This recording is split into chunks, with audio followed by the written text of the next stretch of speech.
Assalamualaikum warahmatullahi wabarakatuh. Alhamdulillah wa syukurillah wa li ni'matillah. La haula wa la quwata illa billah.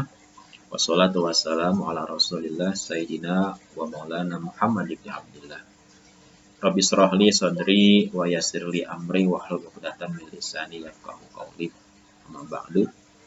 Anak-anakku sekalian, alhamdulillah kita dapat berjumpa walaupun melalui media visual atau video ini. Mudah-mudahan pada kesempatan kali ini kita senantiasa mendapatkan ridho dari Allah Subhanahu wa taala dan dalam keadaan sehat semuanya.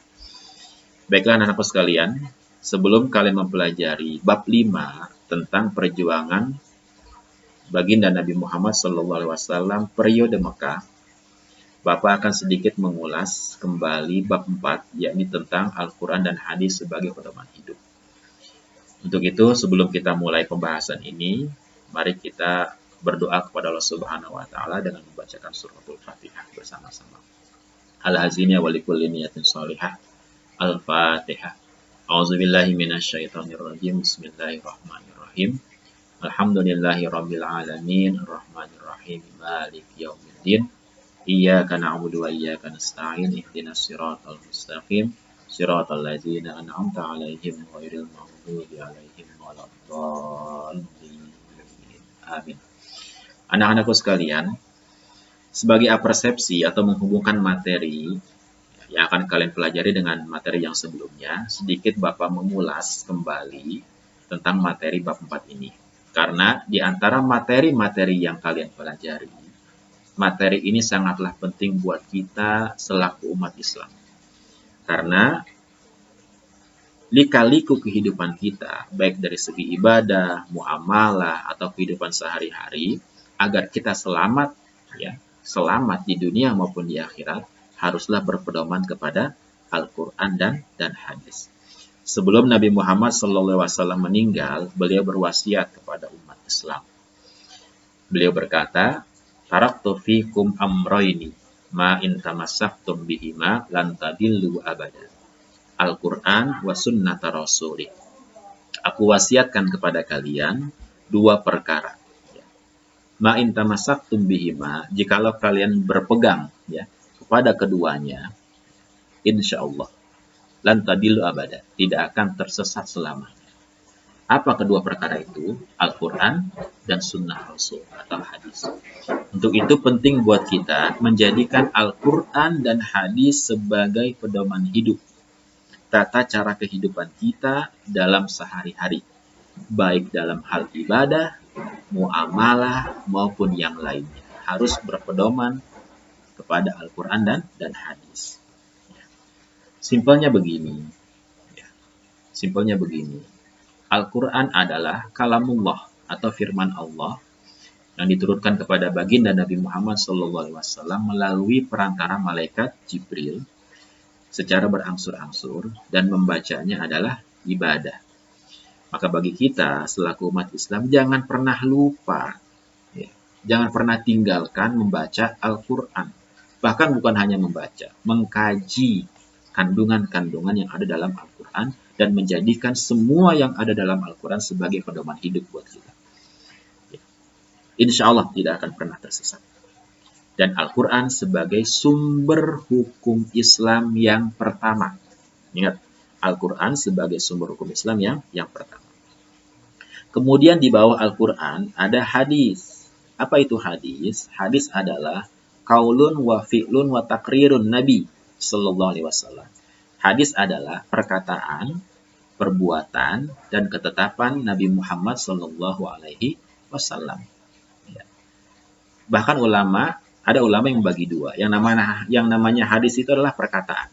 Kemudian yang perbuatan itu adalah sunnah. Artinya hadis dan sunnah itu pada hakikatnya sama. Sunnah itu adalah perbuatan Nabi Muhammad SAW. Dan ingat, hadis itu adalah sumber hukum Islam yang kedua. Macam-macam hadis sudah dijelaskan, di buku ada. Kemudian hadis dari segi kualitasnya, ada hadis sahih, hadis hasan, dhaif, dan maudhu. Dari segi perawinya ada hadis mutawatir, hadis ahad, hadis masyhur. Itu bisa kalian baca kembali. Dan ingat, Sekali lagi, hadis sebagai sumber hukum Islam yang kedua. Artinya, setelah Al-Quran, barulah hadis.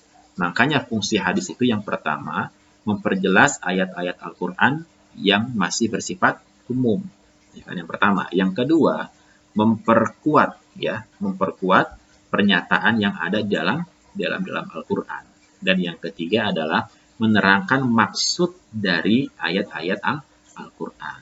Dan yang keempat adalah menetapkan hukum yang belum terdapat di dalam Al-Quran.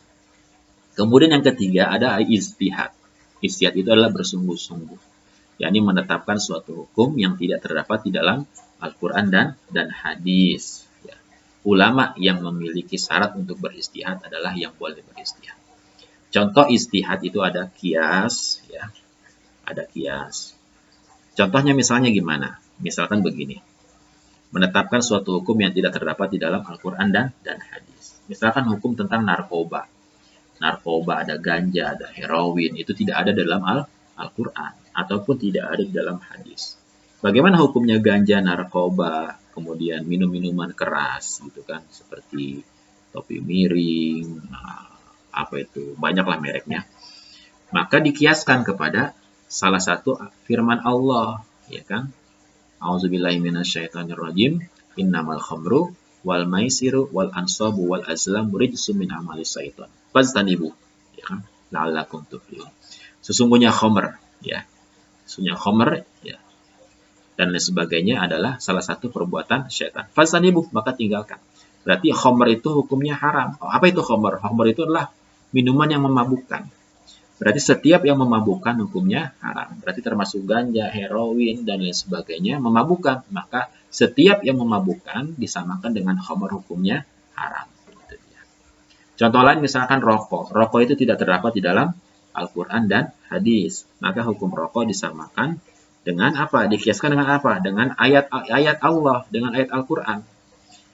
Wala taqtulu anfusakum bainakum bil batil. Janganlah engkau membunuh dirimu sendiri dengan cara yang batil. Kita tahu di bungkus rokok itu ada tulisan, ya kan, merokok dapat mengakibatkan gitu kan, bla bla bla. Ya kan? Kanker, potensi dan lain sebagainya. Berarti rokok memang jahat ya. Rokok itu memang merusak. Jangan bahkan lambat laun membunuh gitu kan. Makanya ulama membagi rokok itu ada dua. Ada yang mengatakan haram, ada yang mengatakan makruh. Tidak ada yang mengatakan halal. Tidak ada. Maka itu namanya ijtihad. Ya. Intinya adalah ya, Al-Quran jadikanlah sumber hukum Islam yang pertama. Setelah Al-Quran ada hadis, dan jikalau tidak ada Al-Quran dan hadis, maka kita merujuk kepada ijtihad. Lahirlah hukum. Ulama membagi hukum, ada hukum taklifi dan hukum wadi'i. Hukum taklifi yaitu perintah atau larangan Allah. Ada hukum wajib, di bawah wajib ada sunnah, kemudian ada mubah, ada makruh, gitu kan. Ya, ada mubah dan makruh. Semuanya adalah merupakan bagian daripada hukum-hukum dalam Islam. Maka daripada itu kita kembali lagi, jadikanlah Al-Quran sebagai pedoman hidup bagi kita, ya, dan hadis pun sebagai sumber hukum Islam dalam ibadah baik mahdoh maupun ghairu mahdoh.